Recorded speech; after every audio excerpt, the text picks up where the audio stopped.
I want to take you on a vacation. Let's go to Mexico for a second. The government of Mexico's average yield to maturity of their debt is around 18 years.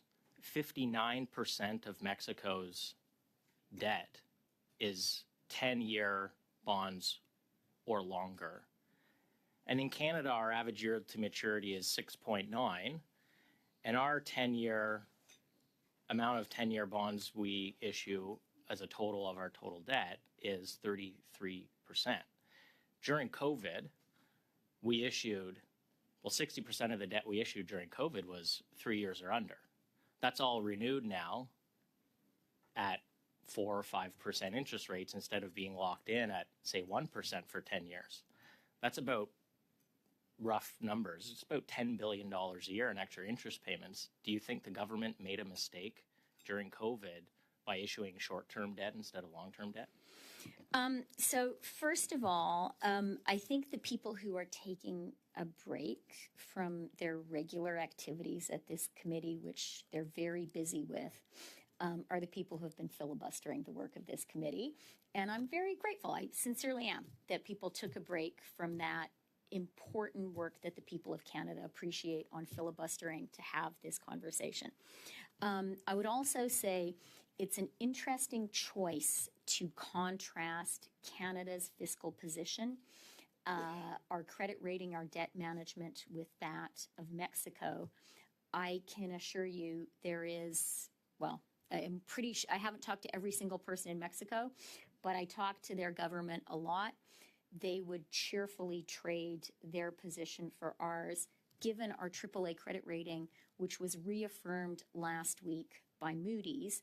And I'm glad that you're focusing on Canada's debt and our debt issuance, because it gives me an opportunity to highlight an important fact, which is we issued a 5-year global U.S. dollar bond. That's important because the Bank of Canada likes to maintain some U.S. dollar debt. Respectfully, the question the spread, is whether we made a mistake. You were talking about how we're issuing our debt, and let me just finish my sentence. We're now half Let me just finish my sentence. The spread on that debt was 10 basis points. It was issued last month, and that is the lowest spread relative to U.S. Treasuries of any other wonderful issuer. That speaks to the strength of Canada's fiscal position and of our debt management. The truth is, the decision of the government during COVID to issue short-term debt was absolutely negligent, in that it's now costing taxpayers an extra $10 billion a year. You would have extra money to give to Mr. Davies' priorities had you not done that, or other Canadians' priorities. But we'll agree to disagree on that point. Do you know how many people are going to be hired by the measures that are proposed in the budget? That's a very, very broad question. So what I will say is the measures proposed by the budget, I believe, will increase Canada's growth, will do so in a way that is fiscally responsible and thus allows inflation to continue to stabilize, creating conditions that will allow the Bank of Canada to lower rates. I am very happy to take the opportunity to point out that 1.2 million more Canadians are employed today than were before COVID. Thank you very much, I think we're going to Minister. see a strongly growing economy, and that will be more jobs for Canadians across the country. Thank you very much.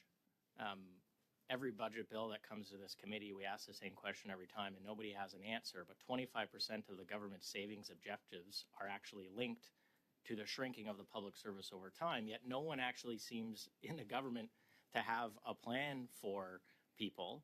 But I'll go to my very last question. In our last exchange when you were here, I brought up an individual who's on the Infrastructure Bank Board. You're the Deputy Prime Minister. You hold significant influence in Cabinet. Has this individual, Ms. Andre-Lise Mateau, has she been asked to leave the Infrastructure Bank Board, and are you concerned about the standard that this is setting for people who serve on our Crown corporations? In your previous question, Mr. Chambers, you didn't specify that you were concerned with the public service. You just talked about employment in Canada, and of course my objective is to have more Canadians have good jobs. The budget does, though, make clear that we believe that it's important when it comes to the public service to have a leveling off. And you will see clearly in the budget text that we're going to see the size of the public service over time decrease by 5,000 employees. That is absolutely appropriate. It is part of responsible fiscal management.